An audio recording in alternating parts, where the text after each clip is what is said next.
So today we discuss about the human endocrine system. Contains the different endocrine glands. Endocrine glands can secrete the different type of hormones. So you know the difference between exocrine glands and endocrine glands. Exocrine glands can be secretion of the enzyme. So endocrine glands can secretion is called hormones. This endocrine gland called as a ductless gland. This secretion can be directly released into the blood. So this is the hormone. So now discussing about the hormones. The term hormone can be coined by the Darling. So the secretin is the first hormone to be discovered. So secretin is a digestive hormone, the first hormone to be discovered. So the hormone can be non-nutrient chemicals. So it can act as a intercellular messenger. This hormone can be coordinate and accelerate or inhibit the physiological activities in our body. So ఈరోజు ముఖ్యంగా మనం మానవుని యొక్క అంతఃస్రావక వ్యవస్థ గురించి తెలుసుకుందాం. అంతఃస్రావక వ్యవస్థ లోపల అనేకమైనటువంటి అంతఃస్రావక గ్రంథులు మనకు కనిపిస్తూ ఉంటాయి. సో ఇవి ముఖ్యంగా ఈ హార్మోన్స్ అనేటువంటి పదార్థాలను ముఖ్యంగా అవి ఉత్పత్తి చేస్తూ ఉంటాయి. మనము దీని గురించి ఫస్ట్ ఇయర్లో మనం నేర్చుకున్నాం. బహిస్రావక గ్రంథులు, అంతఃస్రావక గ్రంథులు. బహిస్రావక గ్రంథుల యొక్క స్రావాలు ముఖ్యంగా మనము ఎంజైమ్స్ గా పిలవచ్చు. అదేవిధంగా అంతఃస్రావక యొక్క ఉత్పన్నకాలను ముఖ్యంగా మనము హార్మోన్స్ గా పిలవచ్చు. సో ఈ హార్మోన్స్ అనేవి ముఖ్యంగా నేరుగా అంతఃస్రావ గ్రంథుల నుంచి నేరుగా రక్తంలోకి చేరతాయి కాబట్టి సో ఇవి ముఖ్యంగా వీటిని నాళరహిత గ్రంథులుగా మనం చెప్పవచ్చు, లేకపోతే నేల గ్రంథులుగా కూడా మనం వీటిని పిలవచ్చు. ముఖ్యంగా హార్మోన్స్ అనే పదాన్ని మొట్టమొదటిగా వ్యక్తి డార్లింగ్. సో ముఖ్యంగా మనకు మొట్టమొదటిగా సృష్టించబడినటువంటి hormone is called secretin hormone. So ఈ సెక్రెటిన్ హార్మోన్ అనేది మనకు జీర్ణ వ్యవస్థలో కనిపించేటువంటి ముఖ్యమైనటువంటి హార్మోన్ గా మనం పోవచ్చు. అదేవిధంగా ఇవి పోషక రహిత నుండి రసాయనాలుగా మనం వీటిని హార్మోన్స్ ను పిలవచ్చు. అదేవిధంగా కణాంతర ఇవి ముఖ్యంగా హార్మోన్స్ అనేవి కణాంతర వాహకాలుగా ఇవి పనిచేస్తూ ఉంటాయి. అదేవిధంగా ముఖ్యంగా ఇవి మానవ యొక్క దేహం లోపల అనేకమైనటువంటి శరీరధర్మ క్రియలను ముఖ్యంగా ఇవి సమన్వయం చేయడంతో పాటు మరియు ప్రేరేపించడం మరియు తగ్గించడం అనేటువంటి ఒక యాక్టివిటీస్ అనేవి ముఖ్యంగా ఈ యొక్క హార్మోన్ ద్వారా మన దేహం లోపల జరుగుతూ ఉంటాయి. కాబట్టి ఈ యొక్క అంతఃస్రావక వ్యవస్థ అనేది నాడీ వ్యవస్థతో కలిసి సమన్వయంగా పనిచేస్తూ దేహంలో ఉన్నటువంటి అన్ని వ్యవస్థలను కూడా సమన్వయం చేస్తూ ఉంది. Then hormones can be chemically classified into three major classes, that is called one is amino hormones and peptide hormones and steroid hormones. So these can be chemically classified into three main classes, that is called amino hormones. So amino hormones can be derivatives of the single amino acid.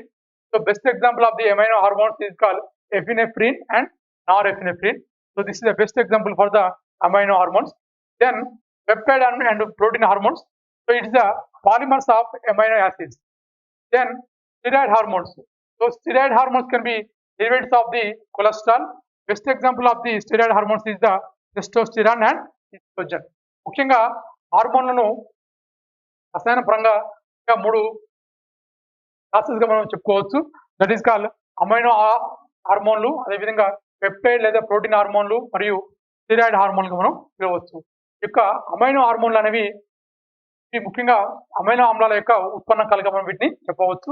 అదేవిధంగా peptide హార్మోన్లు అనేవి amino ఆమ్లాల యొక్క అనుపుంజాలుగా మనం చెప్పుకోవచ్చు. అదేవిధంగా steroid హార్మోన్లు అనేవి cholesterol యొక్క ఉత్పన్నకాలుగా మనం వీటిని చెప్పవచ్చు. ముఖ్యంగా అమైనో హార్మోన్ల యొక్క ఎగ్జాంపుల్స్ ముఖ్యంగా మనకు అధివృక్క వల్కల గ్రంథం నుంచి వచ్చేటువంటి ముఖ్యంగా ఎపినెఫ్రిన్, నారెపినెఫ్రిన్ అనేటువంటి హార్మోన్లు ముఖ్యంగా మనకు అమైనో హార్మోన్స్ గా మనం పిలవచ్చు. అదేవిధంగా పెప్టైడ్ హార్మోన్ లేదా ప్రోటీన్ హార్మోన్స్ కు బెస్ట్ ఎగ్జాంపుల్ ఏడిహెచ్ఆర్ ఆక్సిటోసిన్ అనేటువంటి హార్మోన్లు మనం పిలవచ్చు. అదేవిధంగా స్టెరాయిడ్ హార్మోన్స్ ముఖ్యంగా మనకు ప్రత్యుత్పత్తిలో తోడ్పడేటువంటి టెస్టోస్టెరాన్ కావచ్చు, అదేవిధంగా ఈస్ట్రోజన్ లాంటి హార్మోన్లు ముఖ్యంగా మన దేహంలో ఉన్నటువంటి స్టెరాయిడ్ హార్మోన్స్ కు ఎగ్జాంపుల్ గా మనం చెప్పవచ్చు. Now we can discuss the different human endocrine glands, that is called pituitary gland and pineal gland, thyroid gland, parathyroid gland, thymus gland and adrenal gland, pancreas, gonads. The major important endocrine glands in our body. So first we discuss about the pituitary gland. ఇంకా మానవుని యొక్క అంతఃస్రావక వ్యవస్థలో ఇంకా ఉన్నటువంటి గ్రంథులు ఏంటంటే పీయూష గ్రంథి, అదేవిధంగా పీనియల్ దేహము, అదేవిధంగా థైరాయిడ్ గ్రంథి, పారాథైరాయిడ్ గ్రంథి, థైమస్ గ్రంథి, అది వృక్కవల్కల గ్రంథి, రోమము మరియు గోనాడ్స్, ఇవన్నీ కూడా ముఖ్యంగా మానవుని దేహంలో ఉన్నటువంటి ముఖ్యమైన అంతఃస్రావక గ్రంథులుగా మనం చెప్పవచ్చు. Now first we discuss about the pituitary gland. So pituitary gland is a important endocrine gland in our body. It can produce from the located in the hypothalamus region of the encephalon of the brain. So contain the three important lobes, that is the adenohypophysis and neurohypophysis and the pars intermedia. This is the three lobes are located in the pituitary gland. So here adenohypophysis can be called as the anterior portion of the pituitary gland.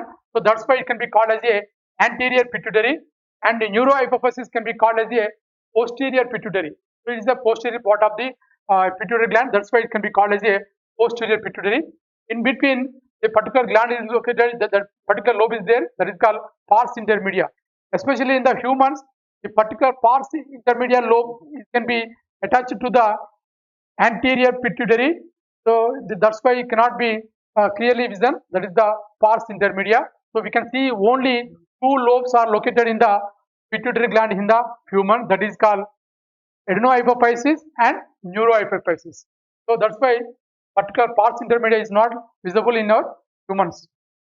A particular pituitary gland can be located in the hypothalamus region of the brain. So this is located in the sella turcica of the sphenoid bone. So this area. So first one we discuss about the adenohypophysis. Adenohypophysis can be secrete the 6 peptide hormones. That is called growth hormone, prolactin, thyroid stimulating hormone, adrenocorticotropic hormone, then follicle stimulating hormone, then luteinizing hormone. So these 6 peptide hormones can be secreted with the adenohypophysis region. Then neurohypophysis region can be secreted the two important hormones, that is called oxytocin and vasopressin. Then pars intermedia can be secreted only one hormone is that is called melanocyte stimulating hormone. That is called melanocyte stimulating hormone only for the pars intermedia. Now first we discuss about the adenohypophysis region. So it can be called as a anterior pituitary. So can secrete the 6 peptide hormones. First with the growth hormone. So growth hormone can be important for the human growth. So this is the growth hormone. So this can be called as a somatotropin hormone. So there are some inhibitory hormone is there, that is called somatostatin hormone. So and the next one is called prolactin hormone. So prolactin can be called as a luteotropic hormone, or prolactin is a milk hormone, can be useful in the especially in the enlargement of the chest for the ladies, that is called prolactin. So then thyroid stimulating hormone can be useful for the thyroid stimulation, the releasing of the thyroxine hormone from the thyroid gland, that is called TSH. Then ACTH, adrenocorticotropic hormone, can be useful for the stimulating the adrenal cortex area, that is called corticoids, mineral corticoid and glucocorticoid and steroid hormones can be secreted from the ACTH hormone. Then follicle stimulating hormone can be developing the follicles in the females and the development of the androgens in the male, that is called follicle stimulating hormone. Then luteinizing hormone. So luteinizing hormone can be useful for the releasing of the hormones, that is called testosterone and estrogen hormones, that is called luteinizing hormone. So these are the peptide hormones, 6 peptide hormones can be adenohypophysis region. This way, so here we see the FSH and LH. FSH and LH and these both hormones can be called as a gonadotropin hormone. Then we can go to the neurohypophysis region. Neurohypophysis region can be secreted the two important hormones, that is called oxytocin and vasopressin. Oxytocin can be important for the females, especially in the relaxation of the muscles at the pregnancy area, that is called important for the oxytocin hormone. Then second hormone can be called as a vasopressin. vasopressin can be called as a ADH, anti-diuretic hormone. So this hormone can be reabsorption of the water through the diluted DCT area, distal convoluted tube area of the nephron. So this is the reabsorption of the water. So that's why it can be prevent the diuresis process. It can be prevent the diuresis process. So what is the meaning of the diuresis? Diuresis means excess urine, excess water can be flowed from the body. That is called diuresis. So that's why particular ADH can be prevent the diuresis process. So this is about the neurohypophysis region. Then we can go to the pars intermedia. Pars intermedia secrete only one single hormone, that is called melanocyte stimulating hormone. So it can be important for the color. So especially is not visible in the humans. It can be other vertebrates. It can be activated. Especially this particular hormone can be located in the other vertebrates. So it can be most useful for the skin color. That is called melanocyte stimulating hormone. So this is about the pituitary gland. పీయూష గ్రంథిని కనుక మనం ఉంటే పీయూష గ్రంథి అనేది మానవుని దేహంలో ఉన్నటువంటి అతి ప్రధాన అంతఃస్రావక గ్రంథిగా మనం చెప్పవచ్చు. దీన్ని మనం ముఖ్యంగా మాస్టర్ గ్రంథిగా కూడా మనం వీటిని పిలవచ్చు. ముఖ్యంగా ఇది మెదడులో ఉన్నటువంటి ద్వారగోర్ధం యొక్క అధో పర్యాంగం లోపల ఇటువైపున ఉండేటువంటి నిర్మాణము. ఇది మనకు కాలాంచిక యొక్క వెలుపలి తలాన ఉండేటువంటి ఒక నిర్మాణంగా మనకు బఠాని కింద పరిమాణంలో ఉండేటువంటి నిర్మాణంగా మనకు కనిపిస్తుంది. ఇది ముఖ్యంగా టెల్లాటర్సికా అనేటువంటి అస్థికూరంలో స్పినాయిడ్ ఎముకలో ఉన్నటువంటి టెల్లాటర్సికా అనేటువంటి అస్థికూరంలో ఇమిడి ఉండేటువంటి బఠాని కింద పరిమాణంలో ఉండేటువంటి నిర్మాణమే ముఖ్యంగా మనము పిట్యూటరీ గ్రంథిగా మనం పిలవచ్చు. సో ఈ పిట్యూటరీ గ్రంథి లోపల ముఖ్యంగా మనకు ప్రధానంగా 2 లంబికలుగా మనకు కనిపిస్తున్నాయి. కానీ ముఖ్యంగా మానవ లోపల యాక్చువల్గా ఇవి 3 లంబికలుగా ఉంటాయి. కానీ మానవుల్లో మాత్రం కేవలం మనకు 2 లంబికలుగా మాత్రమే కనిపిస్తాయి. ఇంకా అవి పూర్వాంతంలో ఉన్నటువంటి ఎడినోహైపోఫైసిస్ అనేది ఒక లంబికగా ఉంటుంది. అదేవిధంగా పరాంతంలో ఉన్నటువంటిది న్యూరోహైపోఫైసిస్ అనేటువంటి ఒక లంబికగా ఉంటుంది. సో ఈ 2 లంబికల మధ్య మనకు ఒక చిన్న లంబిక ఉంటుంది. దాన్ని మనం పార్స్ ఇంటర్మీడియా కూడా పిలవచ్చు. సో ఇది ముఖ్యంగా మనకు పరాంత లంబిక కూడా మనం పిలవచ్చు. సో ఈ పరాంత లంబిక అనేది మానవ లోపల ఈ పూర్వ లంబికలతో కలిసిపోవడం మూలంగా కేవలం మనకు 2 లంబికలు మాత్రమే మనకు మానవ లోపల కనిపిస్తూ ఉన్నాయి. ముందుగా మనకు పూర్వాంత లంబిక కనుక తీసుకుంటే సో దీన్ని ఎడినోహైపోఫైసిస్ గా పిలవచ్చు. ఇది ముఖ్యంగా 6 రకాల హార్మోన్స్ పెప్టైడ్ హార్మోన్స్ స్రవిస్తూ ఉంది.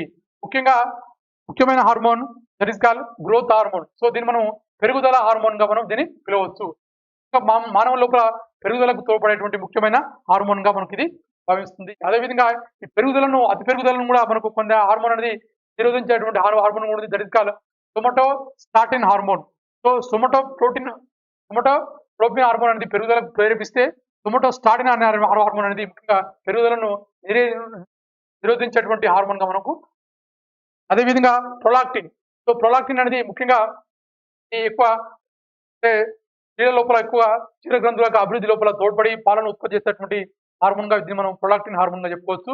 అదేవిధంగా దీనికి ల్యూటియోట్రోపిక్ హార్మోన్ గా కూడా దీన్ని పిలవచ్చు. దెన్ తర్వాత TSH thyroid stimulating hormone. So ఇది ముఖ్యంగా మానవుల్లో ఉన్నటువంటి మెదడు భాగంలో ఉన్నటువంటి ముఖ్యంగా మానవుల్లో ఉన్నటువంటి మెడ ప్రాంతంలో ఉన్నటువంటి థైరాయిడ్ గ్రంథిని ప్రేరేపించి దాని నుంచి థైరాక్సిన్ హార్మోన్ ఉత్పత్తి అయ్యే విధంగా ప్రేరేపించేటువంటి ముఖ్యమైన గ్రంథి టిఎస్హెచ్ గా మనం చెప్పవచ్చు. అదేవిధంగా ఏసీటీహెచ్ అధివృక్క వల్కల గ్రంథి, ఇంకా మూత్రపిండాల్లో ఎగువన ఉన్నటువంటి అధివృక్క వల్క గ్రంథి నుంచి ప్రేరేపించి వాటి నుంచి ఒక ముఖ్యమైనటువంటి గ్లూకోకార్టికాయిడ్స్ కావచ్చు, మినరల్ కార్టికాయిడ్ కావచ్చు, సెక్స్ హార్మోన్స్ ను ఉత్పత్తి చేసేటువంటి ఒక హార్మోన్ గా మనం దీన్ని ఏసీటీహెచ్ గా భావించవచ్చు. ముఖ్యంగా అధివృక్క వల్కల గ్రంథిని మాత్రమే ఇది ప్రేరేపిస్తుంది. దెన్ తర్వాత మాలిక్యూల్ స్టిమ్యులేటింగ్ హార్మోన్స్. త్రిభుజ కోశంలో ఉన్నటువంటి పుష్టిక అభివృద్ధి ప్రేరక హార్మోన్ గా దీన్ని మనం చెప్పవచ్చు. పుష్టికల అభివృద్ధి లోపల ముఖ్యంగా తోడ్పడేటువంటి hormone molecule stimulating hormone. So అదేవిధంగా దెన్ ఇది luteinizing hormone that is called LH hormone. So ఈ ఎల్హెచ్ హార్మోన్ అనేది ముఖ్యంగా మానవ లోపల టెస్టోస్టెరాన్ హార్మోన్, అదేవిధంగా స్త్రీ లోపల ఈస్ట్రోజన్ అండ్ ప్రొజెస్టరాన్ హార్మోన్ యొక్క ఉత్పత్తి లోపల తోడ్పడేటువంటి వాటి ప్రేరక హార్మోన్ గా దీన్ని పనిచేస్తా ఉంది. That is called luteinising hormone. Then this is about the adenohypophysis region. Then we can go to the neuro hypophysis region. So ఇక్కడ ముఖ్యంగా మనకు రెండే హార్మోన్స్ ఉంటాయి. ఒకటి ముఖ్యంగా oxytocin, oxytocin. So then vasopressin. Vasopressin మరొక పేరు ఏడిహెచ్, యాంటీ డైయూరిటిక్ హార్మోన్ గా మనం వాసోప్రెసిన్ మనం పిలవచ్చు. ఆక్సిటోసిన్ అనేది ముఖ్యంగా గర్భధారణ సమయం లోపల కండాల యొక్క సంకోచ సరళికలకు ముఖ్యంగా తోడ్పడేటువంటి హార్మోన్ ఆక్సిటోసిన్ గా మనం చెప్పవచ్చు. అదేవిధంగా వాసోప్రెసిన్ అనేది ముఖ్యంగా నీటి పునఃశోషణ లోపల ఇంకా మనకు మూత్రస్రావ నాళికలో ఉన్నటువంటి దూరాగ్ర సంవలిత నాళంలో ఇది ప్రేరేపించి దాని నుంచి నీటిని పునఃశోషణ తోడ్పడేటువంటి ముఖ్యమైన హార్మోన్ గా మనం ఈ యొక్క ఏడిహెచ్ హార్మోన్ గా మనం పిలవచ్చు. ఈ యొక్క ఏడిహెచ్ హార్మోన్ కనుక లోపించడం మూలంగా మనకు అతిమూత్ర వ్యాధి అనేది సంభవిస్తా ఉంది. So this is the importance of the vasopressin or ADH. Then మనకు మధ్యస్థ లంబికగా మనకు ఒకటి ఉంటుంది, that is call pars intermedia. So ఇది ఒకే ఒక హార్మోన్ ఉత్పత్తి చేస్తా ఉంది, that is call melanocyte stimulating hormone. So ఇది ముఖ్యంగా లోపల రంగును నియంత్రించేటువంటి వర్ణకంగా కారకంగా ఇది పనిచేస్తూ ఉంది. ముఖ్యంగా మానవుల్లో మినహాయించి మిగతా అన్ని రకాల శరీరాల లోపల ఇది చాలా యాక్టివ్ గా పనిచేస్తా ఉంది, that is call melanocyte stimulating hormone. So this is about the pituitary గ్రంథి గురించి కొంచెం. Then we can discuss about the pineal gland. So we discussed in the human brain. Pineal gland located in the epithalamus region, dorsal surface of the diencephalon. That is particular pineal gland can be secreted the hormone that is called melatonin hormone. So it can be useful for the 24 hours rhythm of our body. So that is the sleep cycle and body temperature and influence of the metabolism. So this is about the some important functions for the melatonin hormone. So this particular hormone can be secreted by the pineal gland. So this pineal gland can be located in the epiphysis region of the diencephalon. ముఖ్యంగా మానవ లోపల pineal గ్రంథి అనేది, pineal దేహం అనేది ముఖ్యంగా మనకు కనిపిస్తా ఉంది. ఇది మనకు ఊర్ధ్వ పర్యాంగము, పారగోర్ధం యొక్క ఊర్ధ్వ పర్యాంగంలో ఉండేటువంటి నిర్మాణంగా మనకు ఇది చెప్పవచ్చు. సో ఇది ముఖ్యంగా ఒకే ఒక హార్మోన్ ఉత్పత్తి చేస్తా ఉంది, that is called melatonin hormone. ఈ యొక్క హార్మోన్ మూలంగా మానవ లోపల సర్కేడియన్ రిథమ్స్ అనేటువంటి 24 గంటల ప్రక్రియలు అనేవి మనకు ముఖ్యంగా జరుగుతానికి ముఖ్యంగా తోడ్పడేటువంటివి. ఈ యొక్క ప్రక్రియ జరుగుతానికి ముఖ్యంగా తోడ్పడేటువంటి హార్మోన్ మెలటోనిన్ హార్మోన్. సో ఇది ముఖ్యంగా శరీర ఉష్ణోగ్రతను క్రమబద్ధపరచడమే కాకుండా మరియు నిత్య మరియు వేగమైన ఉన్నటువంటి సైకిల్ ఇది రెగ్యులేట్ చేస్తూ ఉంది. సో అదేవిధంగా ముఖ్యంగా మానవ లోపల ఉన్నటువంటి జీవక్రియలను అన్నిటి కూడా ఇస్తా ఉంది. కాబట్టి it very important for the human, that is called pineal దేహము. Now we discuss about the thyroid gland. So thyroid gland is important gland located in the neck region. So it is the junction of the trachea and larynx region. So can secrete the two important hormones, that is called thyroxine and calcitonin. So thyroxine can be very important, that is the T4 and 3. So what is the T4? T4 means tetrahydrothyronine and T3 is called dihydrothyronine. So these two hormones can be for the regulation of the basal metabolic rate. So very important for the thyroxine hormone. So and it also maintain the normal body temperature and the stimulate the process of the erythropoiesis. About the thyroxine hormone. Then calcitonin. Calcitonin is a polypeptide hormone. So it can be called as a thyrocalcitonin, and it maintains the proper levels of the calcium and phosphates in the blood. So that's why it can be called as a hypocalcemic hormone. So it can be decreasing the blood in the calcium, can increasing in the calcium in the bones. That's why it can be called as a hypocalcemic hormone. ఇంకా thyroid గ్రంథి అనేది మానవుని యొక్క ప్రాంతంలో ఉండేటువంటి నిర్మాణము. ఇంకా ఇది వాయునాళము మరియు స్వరపేటిక కలిసే చోట ఆకృతిలో ఆకృతిలో ఉన్నటువంటి నిర్మాణము. సో ఇది ముఖ్యంగా 2 లంబికలుగా ఉంటుంది. ఈ 2 లంబికలను కలుపుతూ మధ్యలో ఉన్నటువంటి నిర్మాణం పేరు మనకు ఇస్తమస్తుగా చెప్పుకోవచ్చు. సో ఇది ఉంటుంది. దీని లోపల ముఖ్యంగా ఉండేటువంటి కణజాలము పాలిక్యులర్ టిష్యూ అండ్ స్ట్రోమల్ టిష్యూగా ఉంటుంది. పాలిక్యులర్ టిష్యూ లోపల ఉన్నటువంటి సెల్స్ పాలిక్యులర్ సెల్స్ గా చెప్పవచ్చు. పాలిక్యులర్ సెల్స్ అనేవి ముఖ్యంగా థైరాక్సిన్ అనేటువంటి హార్మోన్ ను ఉత్పత్తి చేస్తా ఉన్నాయి. సో ఈ యొక్క థైరాక్సిన్ హార్మోన్ లోపల ముఖ్యంగా 2 రకాల హార్మోన్స్ మనకు కనిపిస్తా ఉన్నాయి. T4 and T3 and T4. T4 means tetra ఐడోథైరోనిన్, T3 try ఐడోథైరోనిన్. So ఇవి ముఖ్యంగా మానవ లోపల బేసల్ మెటబాలిక్ రేట్ ను ముఖ్యంగా నియంత్రణలో ఉంచుతూ ఉంటాయి. అదేవిధంగా మానవుల్లో ఉన్నటువంటి ఉష్ణోగ్రతను కూడా క్రమబద్ధపరచడానికి ముఖ్యంగా ఈ యొక్క థైరాక్సిన్ హార్మోన్ అనేది ఉపయోగపడతా ఉంది.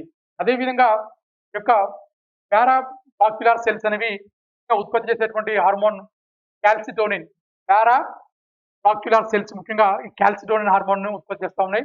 సో దీన్ని ముఖ్యంగా మనం థైరోకాల్సిటోనిన్ గా మనం దీన్ని పిలవచ్చు. సో ఇక్కడ ఇది ముఖ్యంగా రక్తం లోపల కాల్షియం స్థాయిని తగ్గిస్తా ఉంది. తగ్గించడం మూలంగా ఈ యొక్క కాల్షియం అనేది ఎముకల లోపలికి నిక్షిప్తం చేయబడుతుంది. సో కాబట్టి దీన్ని మనం హైపోకాల్సిమిక్ హార్మోన్ గా ఇది పిలవచ్చు. ముఖ్యంగా ఈ యొక్క కాల్సిటోనిన్ హార్మోన్ అనేది పారాథైరాయిడ్ గ్రంథికి వ్యతిరేకంగా పనిచేస్తుంది. సో ఇది that's why can be called as a hypocalcemic hormone. So why? Because hypocalcemic hormone, so it can decrease the blood level, blood calcium in the blood. So that's why it can be called as a hypocalcemic hormone. So now discuss about the parathyroid gland. So this is the parathyroid gland located in the four lobes, located in the thyroid gland. So in this four lobes, the secretion of the parathyroid gland can be called as a parathormone hormone. So it can be increasing the calcium level in the blood. So that's why it can be called as a hypercalcemic hormone. So it can also stimulate the process of the bone reabsorption. So that is called remyelination of the bones. So this is the main function purpose of the parathormone hormone. So it can also reabsorption of the calcium ions from the renal tubules. So this is about the parathyroid gland.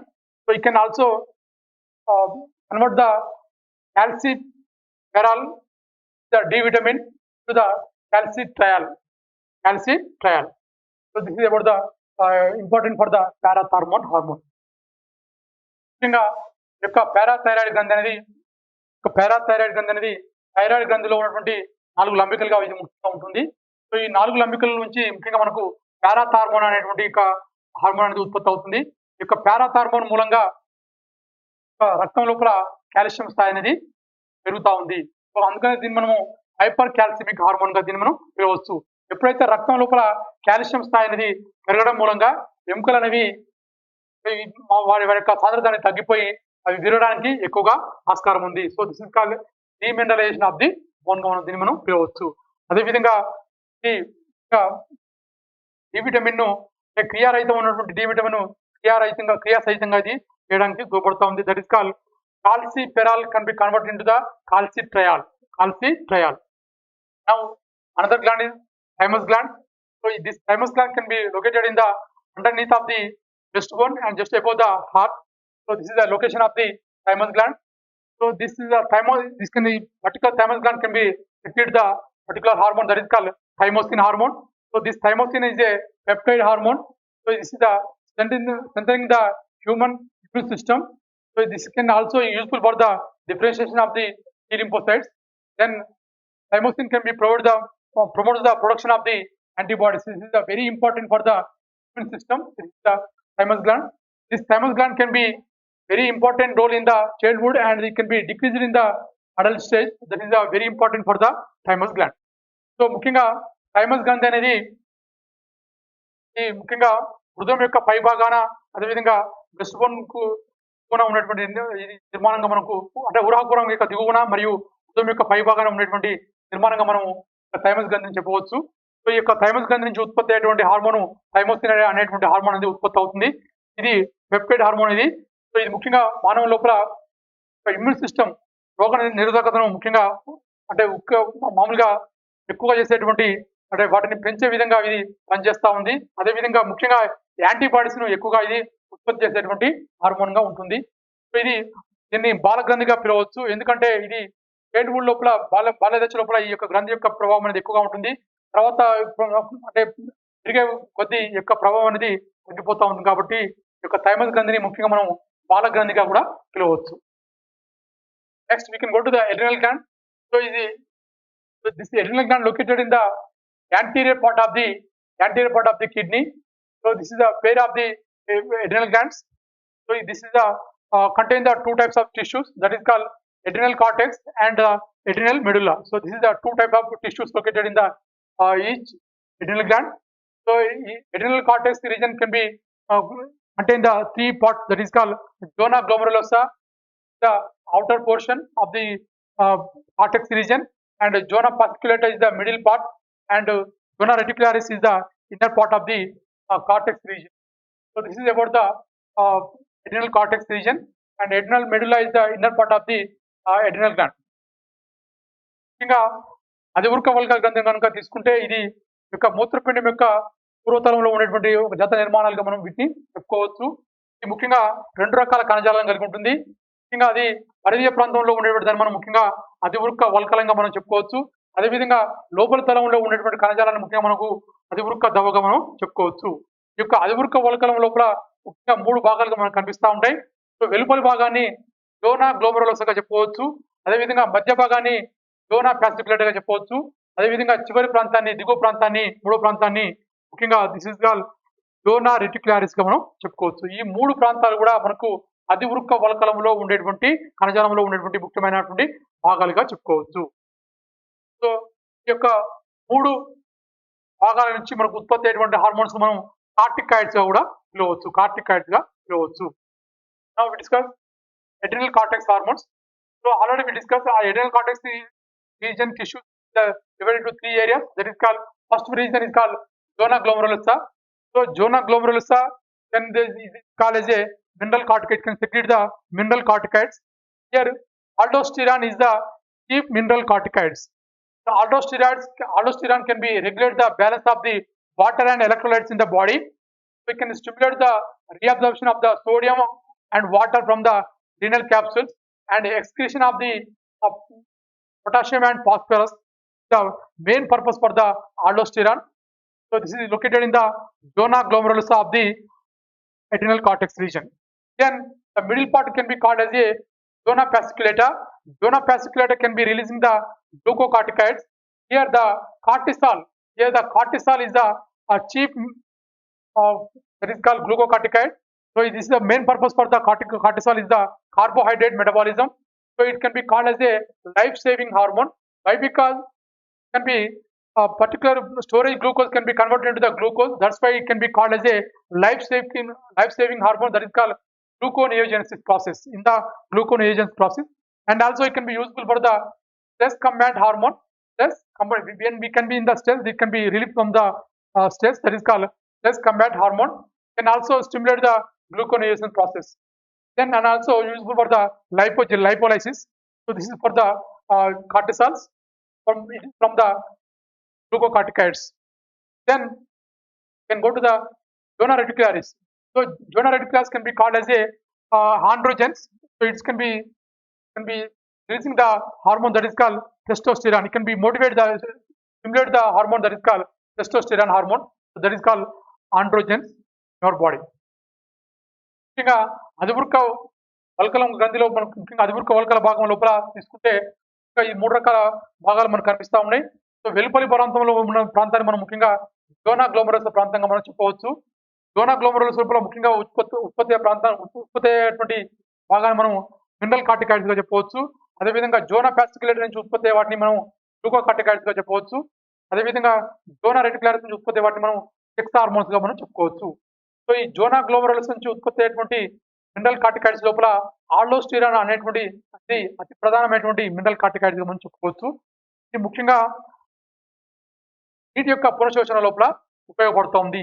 నీటిని పునఃశోషణ చేయడంతో పాటు మరియు sodium లాంటి లవణాలను నీటి నుంచి లవణాలను ముఖ్యంగా ఇది గ్రహించడంతో పాటు ఎక్కువగా ఉన్నటువంటి సోడియం మరియు ఫాస్ఫరస్ ను ముఖ్యంగా పొటాషియం మరియు ఫాస్ఫరస్ లాంటి లవణాలను స్రవించేటువంటి నిర్మాణంగా ముఖ్యంగా మనకు ఇది ఆల్డోస్టిరాన్ అనేది తోడ్పడుతూ ఉంది. అదేవిధంగా జోనా ఫ్యాసిక్యులేటరీ నుంచి మనకు కార్టిసాల్ అనేటువంటి హార్మోన్ ఉత్పత్తి ఉంది. సో ఇది ముఖ్యంగా కార్బోహైడ్రేట్ల యొక్క జీవక్రియ లోపల తోడ్పడుతూ ఉంది.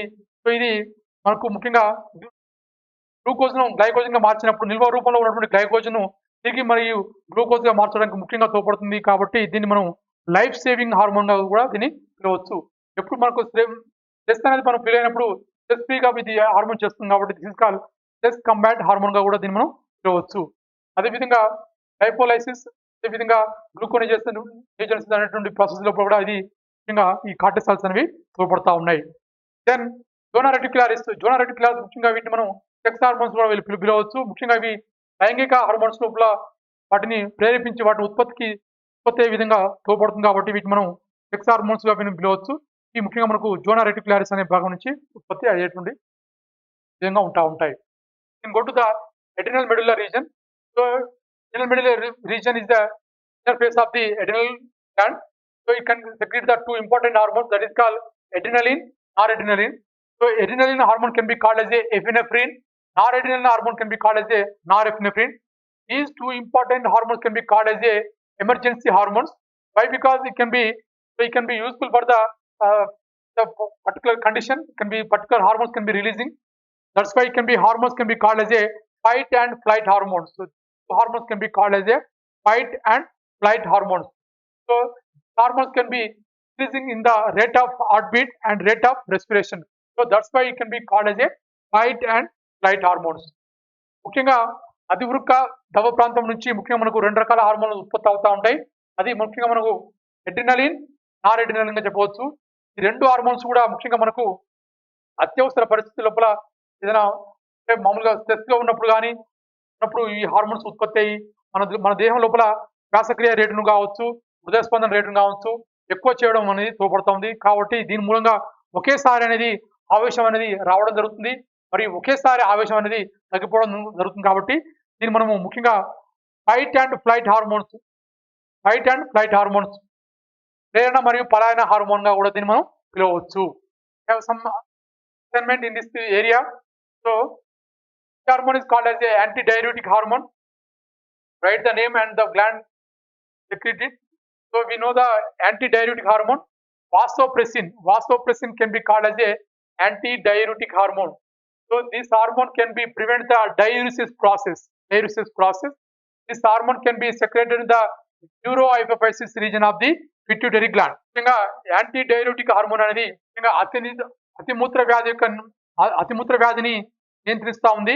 సో ఇది ముఖ్యంగా పిట్యూటరీ గ్రంథిలో ఉన్నటువంటి న్యూరోహైపోఫైసిస్ రీజన్ నుంచి ఉత్పత్తి అయ్యేటువంటి హార్మోను. సో ఇది వీటి యొక్క పునఃశోషణ లోపల తోడ్పడుతుంది కాబట్టి అతిమూత్ర వ్యాధిని తగ్గిస్తూ ఉంది. సో డైయూరిసిస్ అనేటువంటి ప్రొసీజర్ ను తగ్గిస్తూ ఉంది. Hormone is commonly known as a fight and flight hormone. So epinephrine, norepinephrine can be called as a fight and flight hormones. Adrenaline, noradrenaline ఈ రెండు హార్మోన్లు కలిపి మనం ముఖ్యంగా ఫైట్ అండ్ ఫ్లైట్ హార్మోన్స్ గా చెప్పవచ్చు. ఇది ముఖ్యంగా అధివృక్క వల్కల యొక్క ప్రాంతం నుంచి ముఖ్యంగా ఈ ఉత్పత్తి అయ్యేటువంటి హార్మోన్ గా మనం చెప్పవచ్చు. Name the gland that increase in size during the childhood and decreasing in size during the adulthood. So you know the thymus gland. So thymus gland is the important gland, can be increasing in the size in the childhood and decreasing in the adult. That is the thymus gland. So it can be main role of the thymus gland is the immune power to develop the immune system in our body. That is the development of the antibodies. ముఖ్యంగా బాల్య దశ లోపల size పెరిగి అదేవిధంగా అభివృద్ధి లోపల వయసు పెరిగిన కొద్దీ తగ్గేటువంటి గ్రంథిగా మనం థైమస్ గ్రంథిగా మనం పేర్కోవచ్చు. సో ఈ యొక్క థైమస్ గ్రంథి అనేది ముఖ్యంగా మనకు రోగ నిరోధకతలో ముఖ్యంగా తోడ్పడతా ఉంది. యాంటీబాడీస్ ను ఉత్పత్తి చేయడం మూలంగా మనకు ఈ రోగ నిరోధకత అనేది లోపల ఉపయోగపడతా ఉంది. Which hormones called as a gonadotropins. So there are the two important, that is called follicle stimulating hormone and LH luteinizing hormone. These two hormones can be called as a gonadotropin hormones. Then which hormone called as a hypercalcemic hormone? So here parathormone is the hormone can be secreted from the parathyroid gland. So this hormone can be called as a hypercalcemic hormone. It can increase in the calcium level in the blood. That's why it can be called as a hypercalcemic hormone. Then what is the function of the aldosterone? Aldosterone is the chief mineral corticoids. It can reabsorption of the water and sodium and excretion of the potassium and phosphorus. The main function of the aldosterone is the chief mineral corticoids. ఇంకా aldosterone అనేటువంటి hormone ముఖ్యంగా మనకు ప్రధాన mineral corticoid గా చెప్పుకోవచ్చు. ఈ నీటి యొక్క పునఃశోషణ మరియు అదేవిధంగా నీటి మరియు సోడియం యొక్క లవణాల యొక్క పునఃశోషణలో తోడ్పడుతుంది. అదేవిధంగా పొటాషియం మరియు ఫాస్ఫరస్ లాంటి లవణాలను బయటికి స్రవించేటువంటి హార్మోన్ గా ఇది పనిచేస్తా ఉంది. So this is about the today our topic. Thank you.